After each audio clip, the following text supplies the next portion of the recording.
오늘 우리가 읽은 본문은 사실 일어나지 않았으면 좋았을 사건입니다. 그래서 내내 불편하고 힘든 마음으로 디나를 보게 되고 그녀의 가족, 특히 아버지 야곱에 대해서 이해되지 않는 감정으로 본문을 읽게 됩니다. 사실은 이 본문은 성경에서 기록되지 않았다면 좋았겠다라는 생각을 하며 읽었습니다. 그럼에도 하나님께서 이 본문을 우리에게 보게 하시는 것은 분명 이 상황을 통해 우리에게 말씀하고 싶은 것이 있다는 사실입니다. 그렇기에 여기에 기록하셨을 테니까요. 저는 디나의 아픔과 고통, 그리고 디나와 같은 고통을 경험한 그 누군가에 대해서는 어떤 말도 하기가 어렵습니다. 진심으로 하나님께서 그들에게 위로가 되어 주시고 진정한 회복을 허락해 주시기를 기도할 뿐입니다.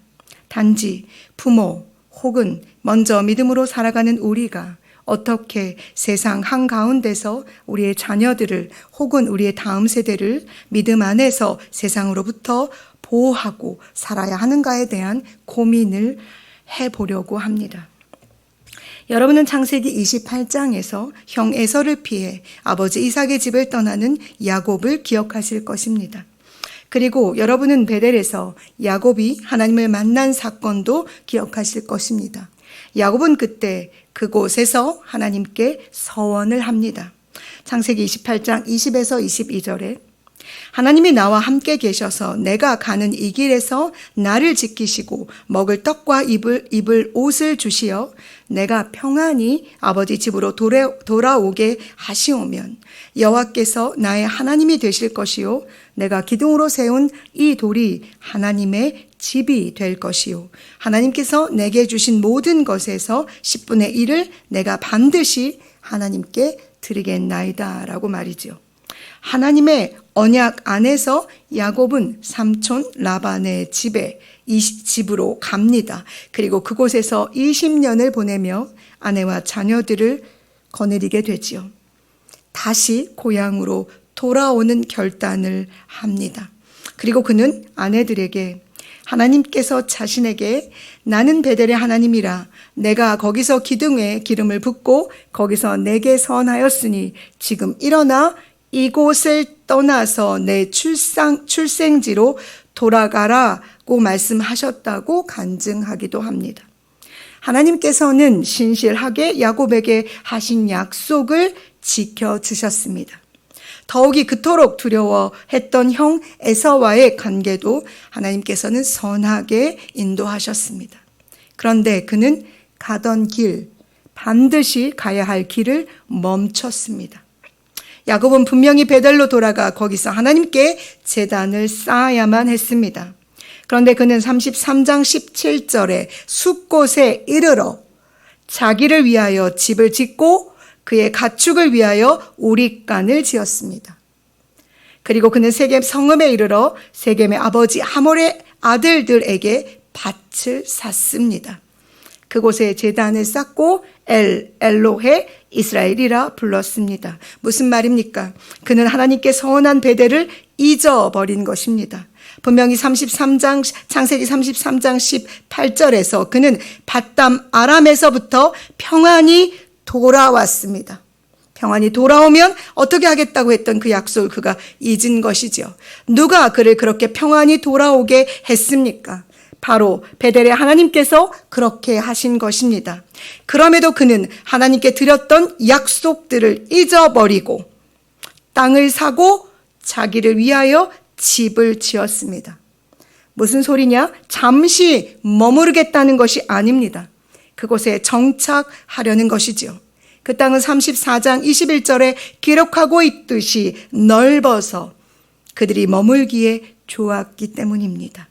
마치 롯이 소돔과 고모라 성을 머물기를 선택한 것과 같습니다. 더욱이 그는 베델에서 쌓아야 할 제단을 여기에 쌓고 있습니다. 그리고 그곳 이름을 하나님, 이스라엘의 하나님이라고 명한 것입니다.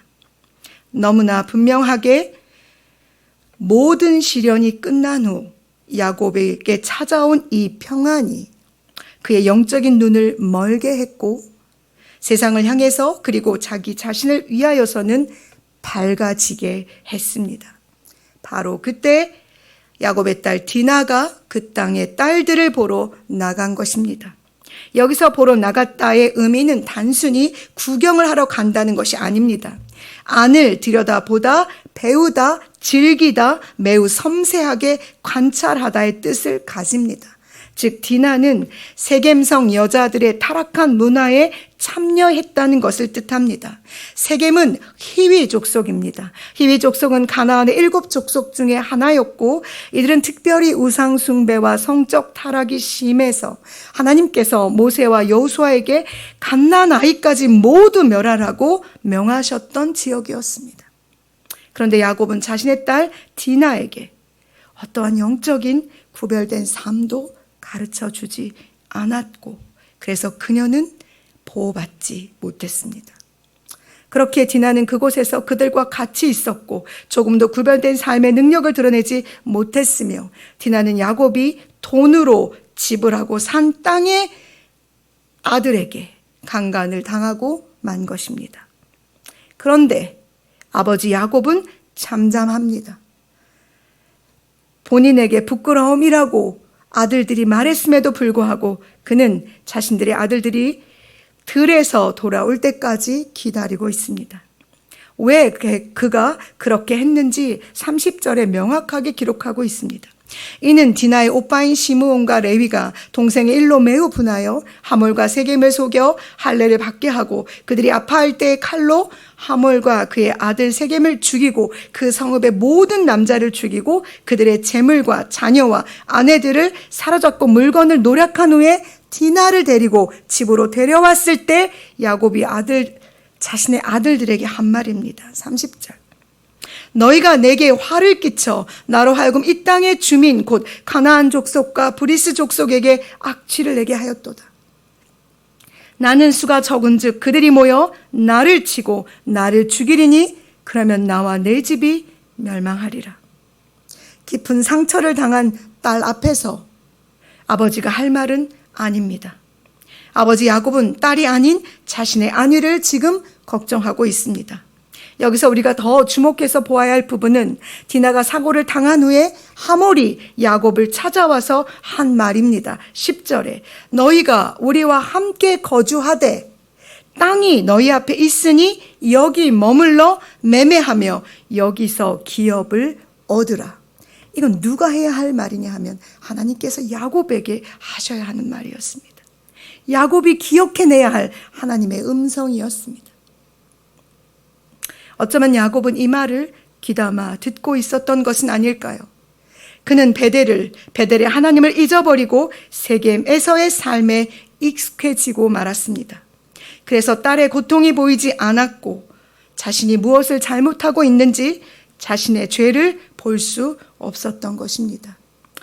아버지 야곱을 향해 두 아들 시몬과 레위가 부르짖는 소리를 들어보십시오.